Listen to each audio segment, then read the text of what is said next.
Hello friends, a very warm welcome to Nix Academy. I hope you're enjoying your session at school. Yes, we are also going to have fun with Nix Academy.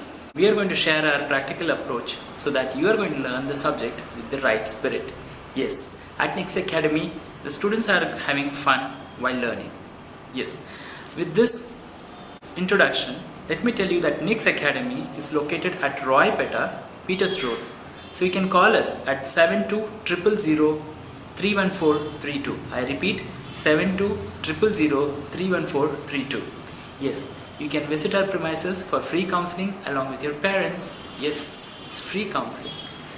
We'll start with one small topic, which is goodwill. Yeah. So goodwill. What do you mean by goodwill? So goodwill is something which you earn.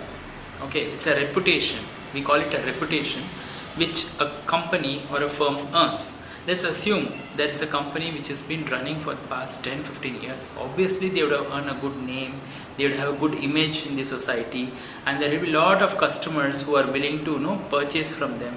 So all this is because though there are alternatives, people go to that specific location. That is the goodwill they've earned. Should we value this? Yes, we have to value this goodwill. But when should we value it? There is a specific event which will make us value the goodwill. Yes, what are the 6 events? We will see one by one. Number 1 is when there is going to be, now we will discuss all these changes with respect to partnership firm alone, because that is relevant to our, for our syllabus. So we will go through that. Right? Okay. So first point, when the valuation of goodwill happens. The valuation of goodwill happens when there is going to be a change in the profit sharing ratio. Let's assume there are two partners, partner A and partner B. Partner A is having 1/2 and 1/2. That means both of them are getting the same share in the profits. Now suddenly they decide to share it in the ratio 3:2.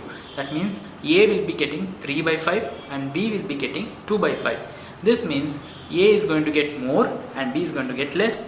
Now, they have been running this business together. Suddenly, A is going to get more share in the profits.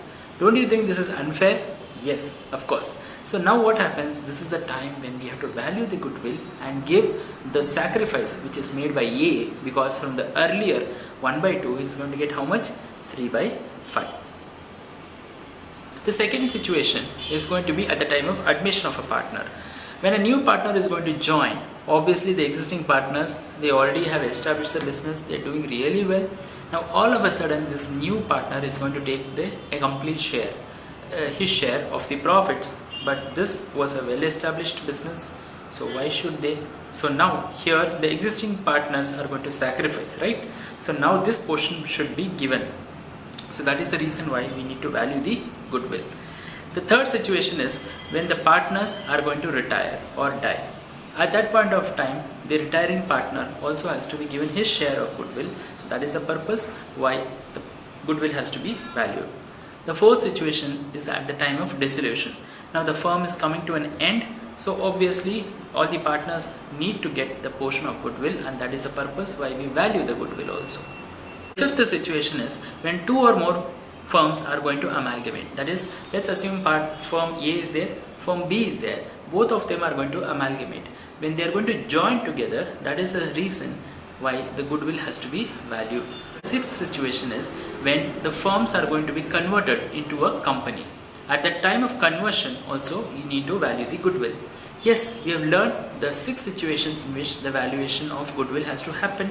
Now we will quickly go through all the methods of goodwill, and in the next video we'll be listening to each one of these methods in detail. Yes, the first method is simple average method. That is, simply you take the average of the previous profits. You take an average profits, and then how do you calculate the average profit? Simply add the 3 profits if it is for 3 years, divide by 3. If there is going to be loss in between, then you take the loss also into consideration and then divide by 2 or 3 or 4 based on the average period which is required, and then you multiply with the number of years of purchase. Now what is this number of years of purchase? Number of years of purchase is nothing but the number of years which the business is expected to earn the similar profits. So that is what we call number of years of purchase.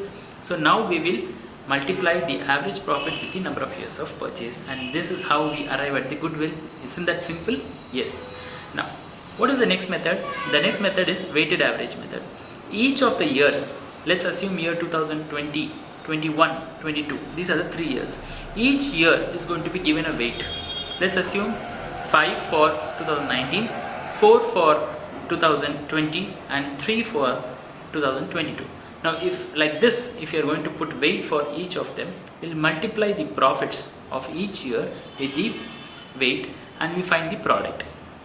This total of the product we will divide by the total of the weights. So we arrive at the average weighted profits. Then we multiply with the years of purchase and that is how we arrive at the goodwill. The next method is super profit method. It is a very easy method if you understand it properly. My profits are actually average profit. My friend's profit are actually normal profit. If I am earning more normal profit than my friends, that means I am having a super profit. So that means super profit is nothing but the difference between the average profit and the normal profit. So I am earning better than my friend, so I am getting a super profit. So I find the super profit and multiply with the number of years of purchase and arrive at the goodwill. Yes. And what is the last method? Capitalization method. In the capitalization method, what I do is I simply find the average profit, then I know what is my capital employed and I know my friend's NRR. So I just use the formula and apply and find the difference of the capital employed and I find the goodwill. So these are the easy methods of goodwill valuation.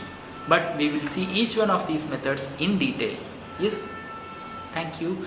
Please subscribe to our channel and share this video with your friends. And of course our physical classes have started, so you can join them and be benefited till the board exams. All the best. Bye.